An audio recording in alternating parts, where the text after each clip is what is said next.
La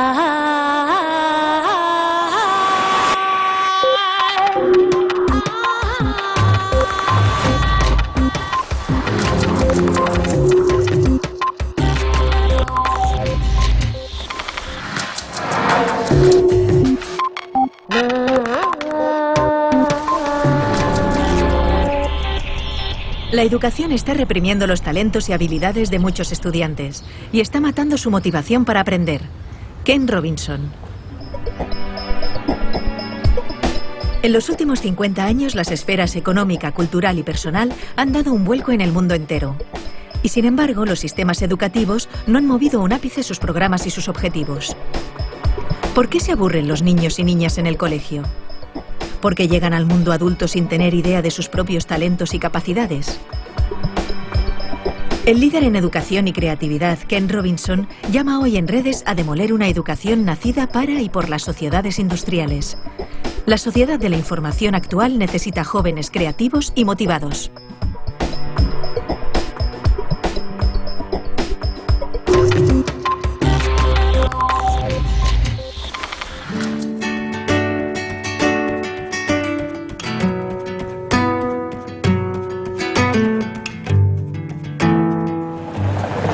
Debe hacer 60 años o algo así, era comienzos de la década de los años 50. Y aquí en esta escuela de North Hollywood High School es donde hice mi bachillerato. Me llamaban Eddie, que es el diminutivo de los norteamericanos para Edward o Eduardo.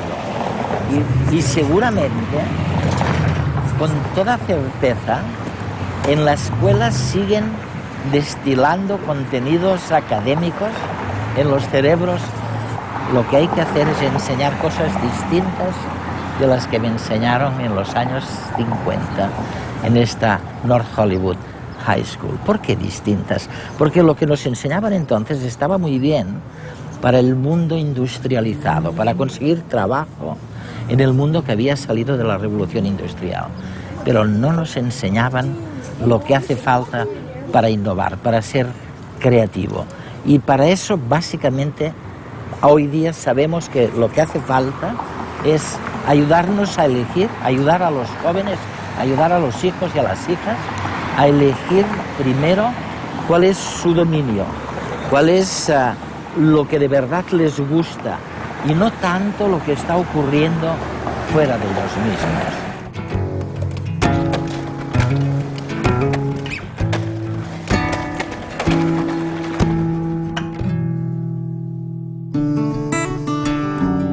Mark Prensky, escritor y consultor, especialista en aprendizaje, resumió en redes hace unas semanas las capacidades escondidas de los niños. El deber de las escuelas, en mi opinión, es motivar a los chicos. Este es el motivo por el que no van a dejar de existir los profesores. Su trabajo es darles luz. ¿Tienen nuestros hijos trastorno por déficit de atención? Esto es lo que muchos creen. Les damos Ritalin y otros fármacos. Esto es lo que dicen nuestros hijos. Yo no tengo déficit de atención, simplemente no estaba escuchando. ¿Cómo encendemos las luces para estos chicos?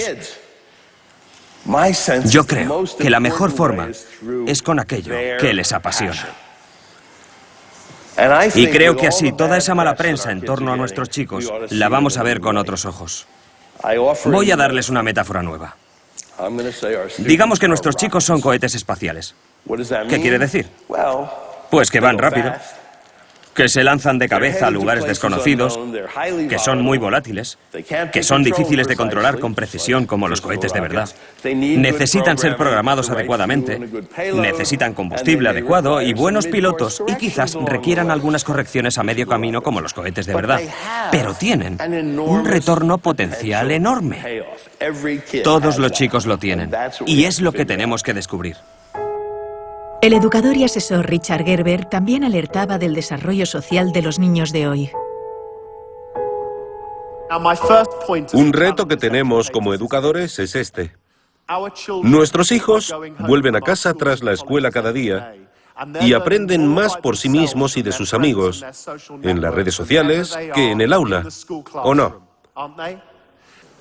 Como sistema educativo, ¿cómo podemos comprender este fenómeno? Los niños son consumidores sofisticados. Ya no tienen que esperar a que les enseñemos las cosas. Las encuentran por Internet, crean vínculos de amistad, aprenden unos de otros. Hace muchos años leí algo tuyo que me fascinó, porque pensé que nadie había dicho antes algo tan sencillo y tan cierto a la vez. Dijiste que elevar los estándares o los niveles de educación no sirve de nada si los niveles en cuestión no son válidos o si están equivocados.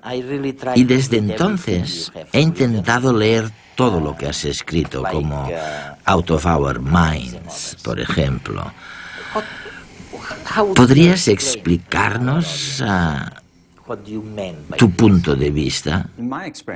Mi experiencia es que la mayor parte de nuestros sistemas educativos están desfasados, son anacrónicos. Se crearon en el pasado, en una época distinta, para responder a retos diferentes. Con el tiempo, se han vuelto cada vez más limitados. En todas partes del mundo hay intentos de reformar la educación, y uno de los grandes mantras es que hay que elevar los estándares.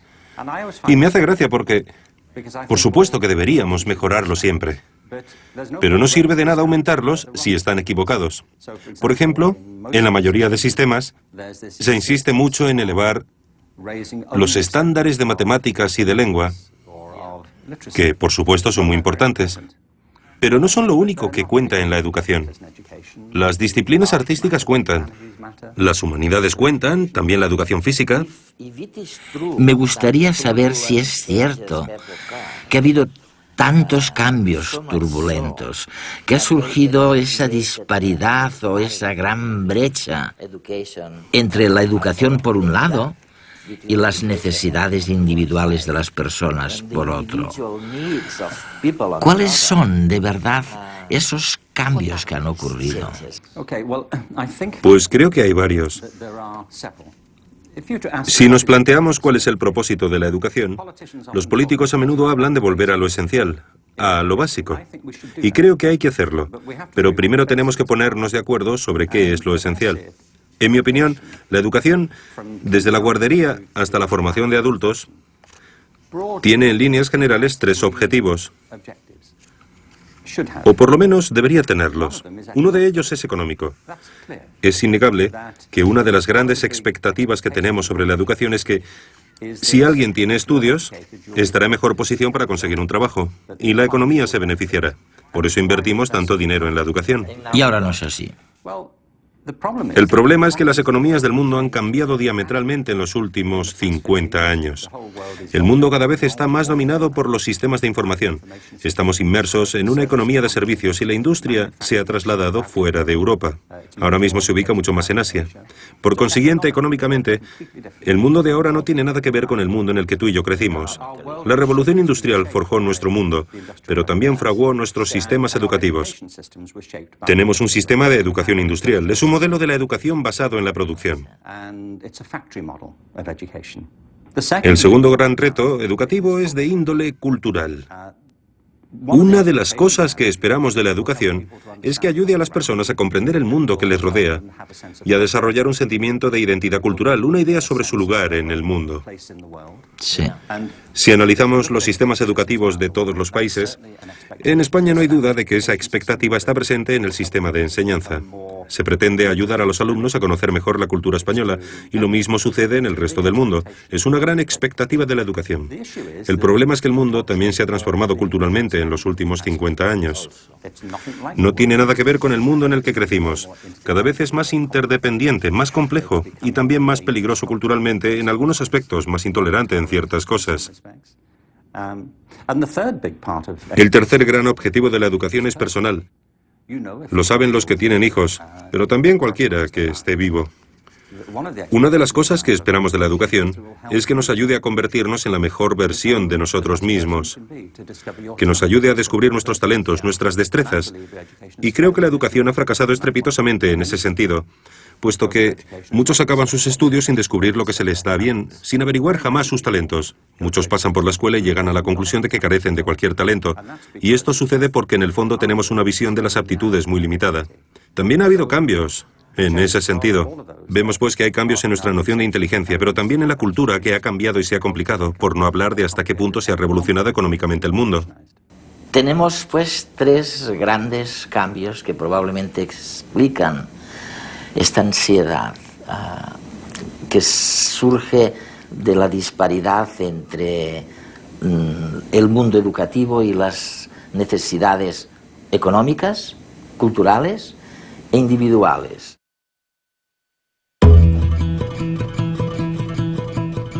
Hacer un fuego, cazar, recolectar plantas comestibles, fabricar recipientes y armas. Nuestros antepasados aprendían unos de otros las actividades de la vida cotidiana. Los conocimientos se adquirían a través del contacto con los demás y la repetición. Hasta que miles de años después se inventó la escritura, la primera gran revolución en el aprendizaje. Entonces, los textos comenzaron a vehicular buena parte del conocimiento.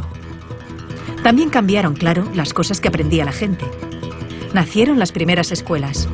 En ellas, un individuo, el profesor, tenía unos conocimientos que dictaba a una serie de alumnos, que los aprendían. En el siglo XVIII, cuando se produjo la Revolución Industrial, se comenzaron a regular los sistemas educativos. El objetivo era preparar a los trabajadores que luego estarían a cargo de las cadenas de montaje en las fábricas. Individuos que hacían lo mismo una y otra vez durante muchas horas al día.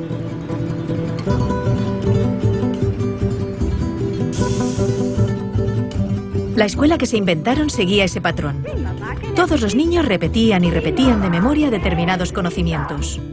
Un proceso estandarizado y lineal, en el que les enseñaban aquellas materias que se consideraban útiles para la recién nacida economía industrial. Es el modelo que ha perdurado hasta nuestros días.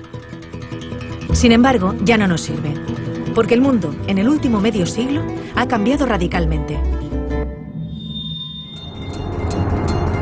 Los avances espectaculares que se han producido en ciencia y tecnología han hecho, por una parte, que pasemos de ser una sociedad industrial basada en la producción masiva de objetos a una sociedad de servicios y de información, en la que el motor son las ideas y la creatividad, la capacidad de inventarnos nuevos oficios más acordes al siglo XXI. Y por otra parte, los descubrimientos científicos nos han permitido conocer mejor cómo funciona nuestro cerebro, el órgano encargado del aprendizaje, y descubrir algo que los griegos ya sabían, que no aprendemos repitiendo, de memoria, sino haciendo, cuando nos emocionamos. Por eso, hay que transformar la escuela de arriba a abajo. Necesitamos un sistema educativo que, mediante el aprendizaje social y emocional, fomente la educación personalizada, que potencie el desarrollo de cada individuo, que estimule la creatividad, la pasión, la energía, el talento. Porque nuestro futuro está lleno de nuevos retos que requerirán nuevas soluciones. Y estas dependerán de cuán creativa, vital y variada sea la gente. Y también feliz. Y para ser feliz necesitamos realizarnos y desarrollarnos. Descubrir y cultivar aquello que nos motiva y hace sentirnos bien. Bienvenidos a la escuela del siglo XXI.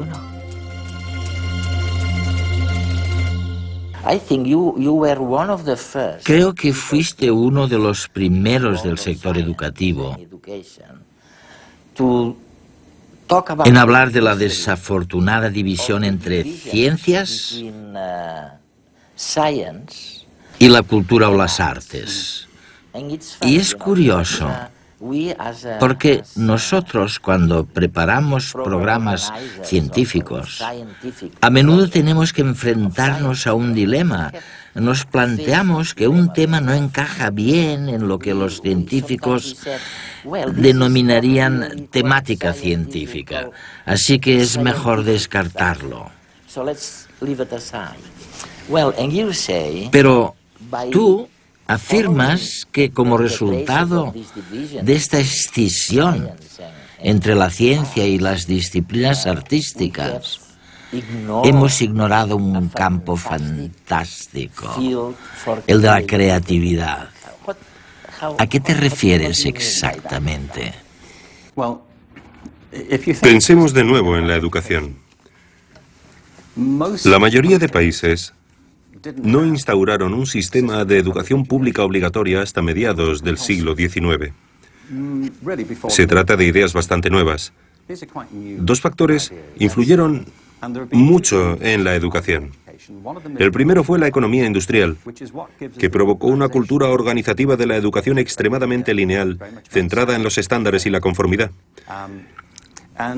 Y el otro gran factor de influencia, en mi opinión, fue la cultura intelectual de la Ilustración, que desencadenó en la cultura académica de la educación.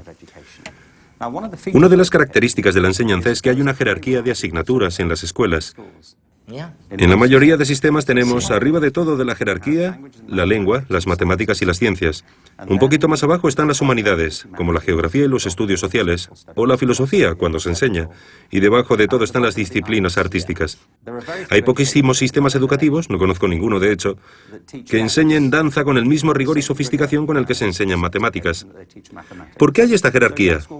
Muchos te dirán, es evidente, tiene que haber una jerarquía. ¿Pero por qué? Creo que hay dos motivos. El primero de los cuales es económico. Se cree que las materias que están más arriba en la jerarquía son más relevantes para el mundo laboral. Para encontrar trabajo. Sí. Y te encuentras con afirmaciones como, no te dediques al arte, jamás serás un artista ni te ganarás la vida con el arte. No hagas música, es muy difícil salir adelante como músico. Así que un argumento es claramente económico. Pero lo interesante es que nadie te dice, no te centres en las matemáticas, nunca serás matemático, ni tampoco, olvídate de la química, jamás serás químico. Esto se debe a que en nuestra cultura intelectual existe una asociación entre las ciencias y cierto tipo de conocimiento objetivo.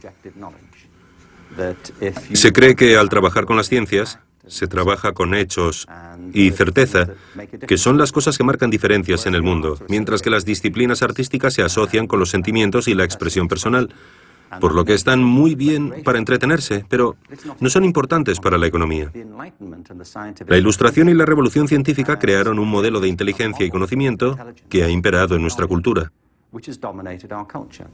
Desde entonces, el arte se ha asociado con la corriente del romanticismo del siglo XIX, con la expresión de sentimientos. Y creo que es un problema enorme, porque esto ha disociado el intelecto de la emoción. Y hemos pasado a considerar ambas cosas como separadas, en detrimento tanto de las artes como de las ciencias. La creatividad ha pasado a asociarse con lo artístico y no con lo científico, porque se cree que la creatividad tiene que ver con la expresión individual de las ideas. Yo propongo, entre otras cosas, retomar una concepción de la creatividad que nos devuelva la relación entre las disciplinas artísticas y científicas, puesto que ambas salen perjudicadas de la separación. Mientras hablabas, pensaba en el patrón que sirvió para establecer que alguien estaba en la parte adecuada del conocimiento, lo que llamamos el cociente intelectual.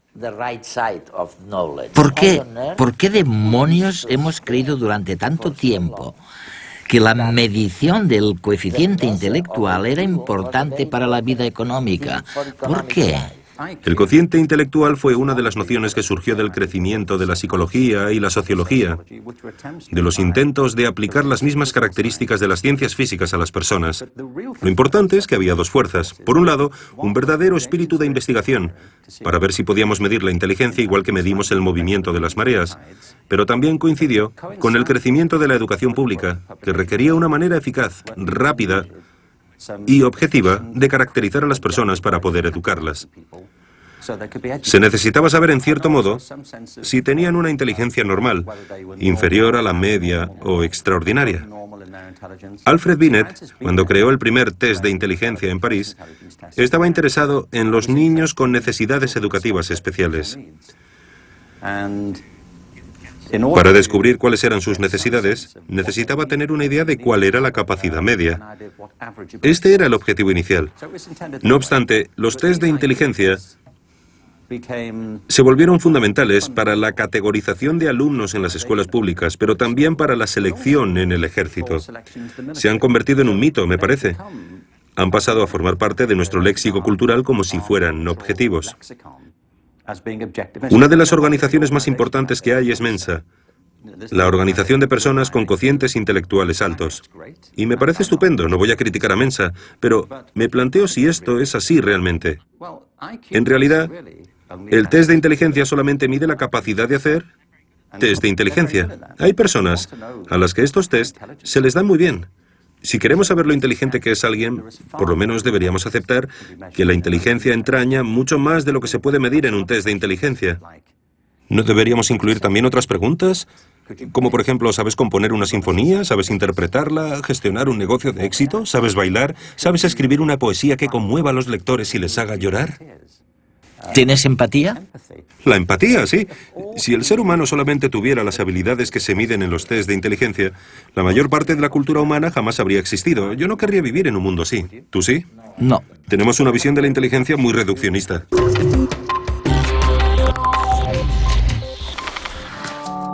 El psicólogo Mark Greenberg recordaba en redes la problemática de los profesores frente a los nuevos retos de la educación. Hasta ahora lo que hacíamos con los profesores era presionarlos, muchas veces, para que se centraran únicamente en lo académico, solamente en la lectura, las matemáticas y las ciencias. Y en eso se han convertido, en profesores de lectura, de matemáticas y de ciencias. Pero la mayoría de profesores eligieron la profesión porque querían llevarse bien con los niños. Les gustan los niños y quieren pasar tiempo con ellos, educarlos, prepararlos para la vida. Y conforme se lo vamos permitiendo y les brindamos más habilidades para hacerlo, descubren que disfrutan mucho más enseñando.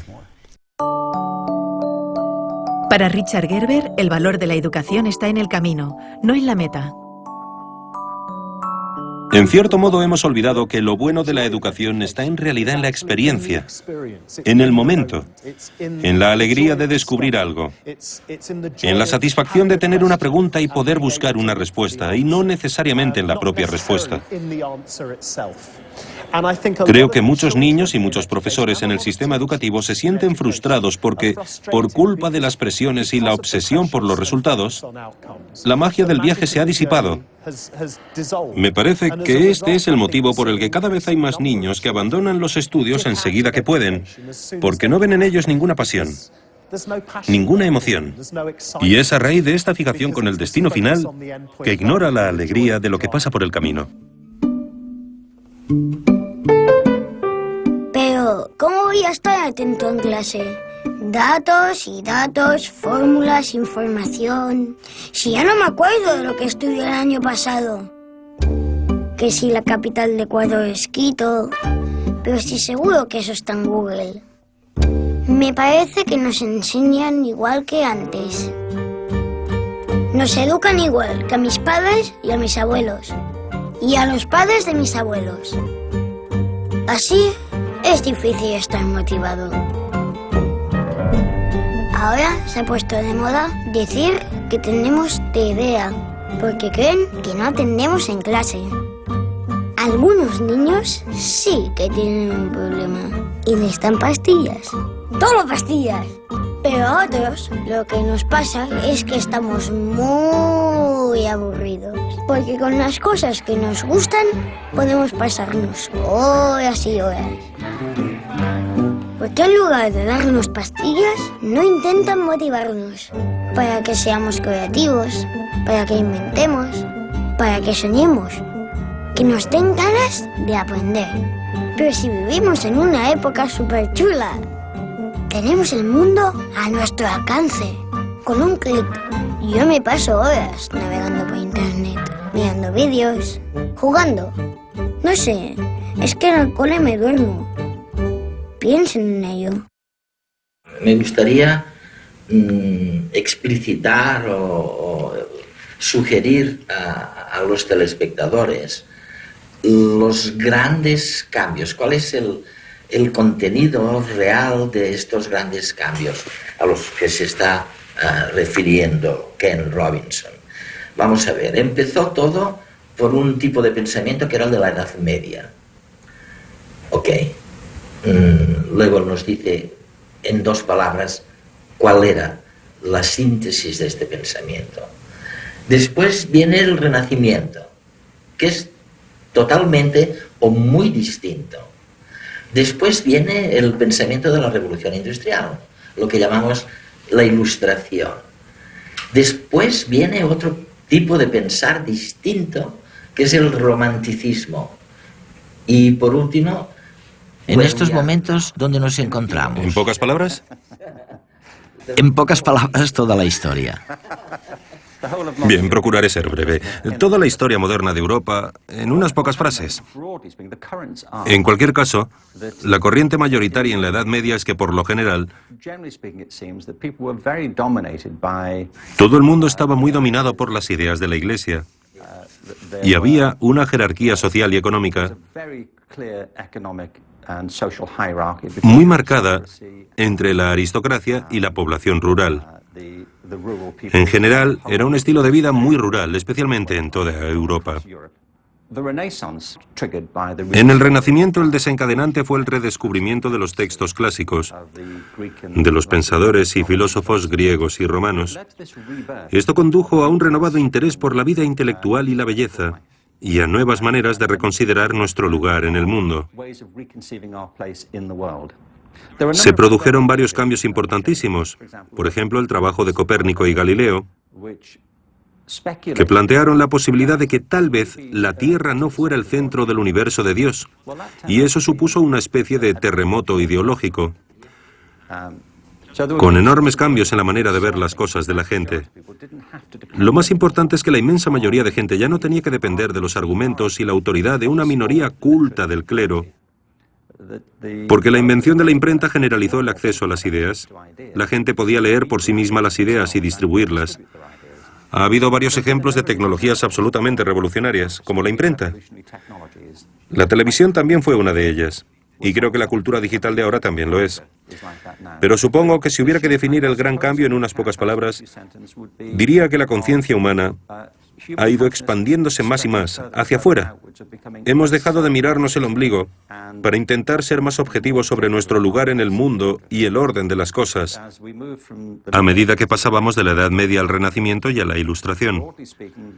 En líneas generales, dejamos de considerarnos el centro de la creación de Dios para vernos como parte de un cosmos mucho mayor. Ahora mismo, nuestra generación, y con esto no me refiero a ti y a mí, sino a toda la generación de personas que habitan en la Tierra ahora, a todos los que convivimos en el planeta, tenemos que enfrentarnos a retos que carecen de precedentes en toda la historia de la humanidad.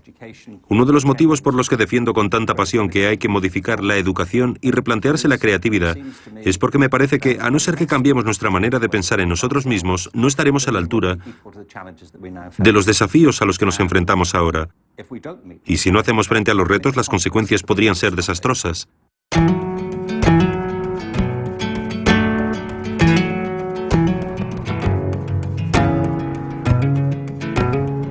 Si no estás dispuesto a equivocarte, nunca llegarás a nada original. Ken Robinson.